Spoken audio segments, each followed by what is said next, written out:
Hello y'all, Spencer Toney here with you in the Aviation 314 class. This is the DB4-1 presentation. I chose to do mine on Delta Airlines.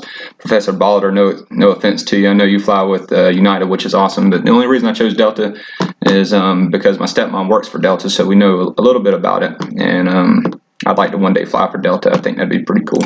So let's get into it. Delta began back in the early 1920s. Actually was called Huff Dell & Dusters. Actually, it wasn't even Delta Airlines yet. Back then, it was Delta Air Service.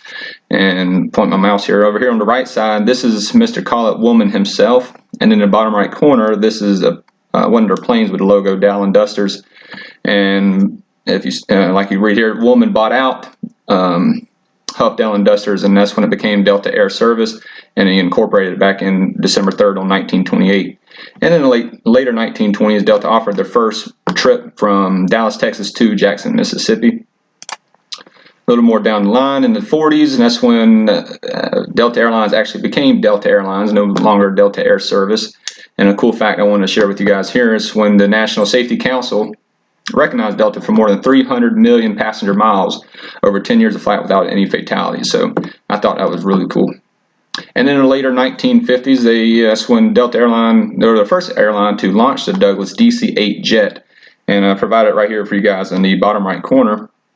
And a little fact here is this little red, white, and blue widget that you see on Delta planes to this day. That's when it started back in 1959. The red, white, and blue triangle widget, if you will. And that's the emblem that they use to this day.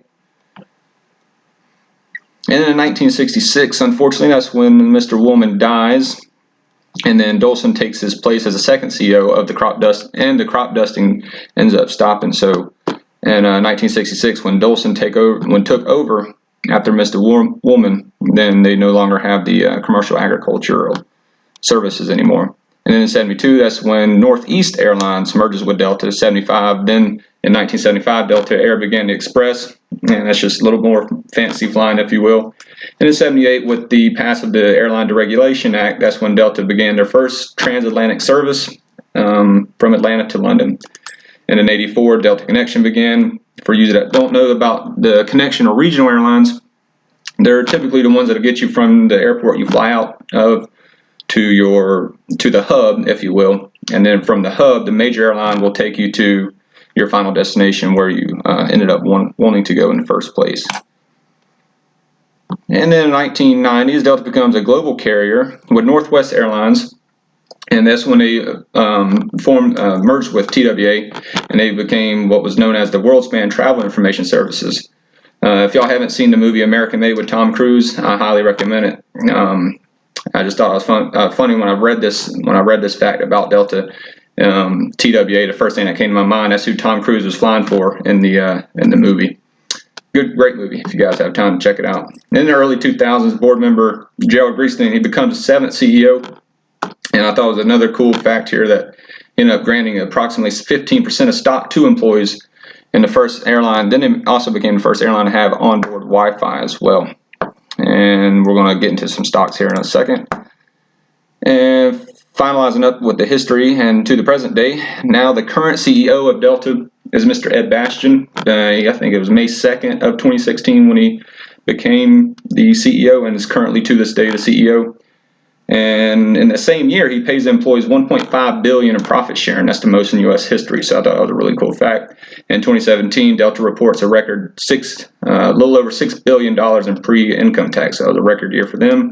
And now to this day, Delta still has 80,000 employees with a fleet of over 800 aircraft. And over here in the bottom right corner, you can see that unfortunately, the reason they have all these planes parked is due to the coronavirus and how it's really affecting the airline industry. Not a whole lot of flying going on, but still thought that was a cool picture of all the planes lined up. And here is Delta stock and performance over the last 10 years. So we can see back in 2011 it was about $15 a share, and slowly on the rise to about 2015 where we got to about $52. And up to 2019 and 2020 is about the highest it's ever been, just over $62 per share. And of course you can see my mouse In 2020, it dropped significantly because of the coronavirus, but it looks like it's slowly back on the rise here.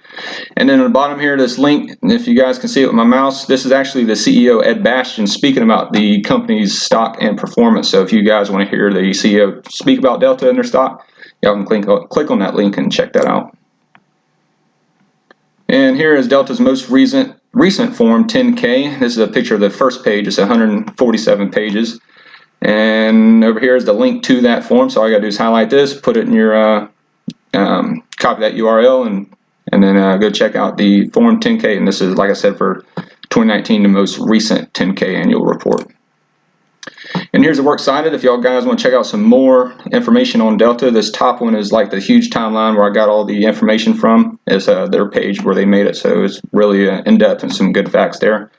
And where I got the rest of my information was the second one. Thank you guys for viewing. I hope you enjoyed it, and let's continue to do well in this class. Thank you.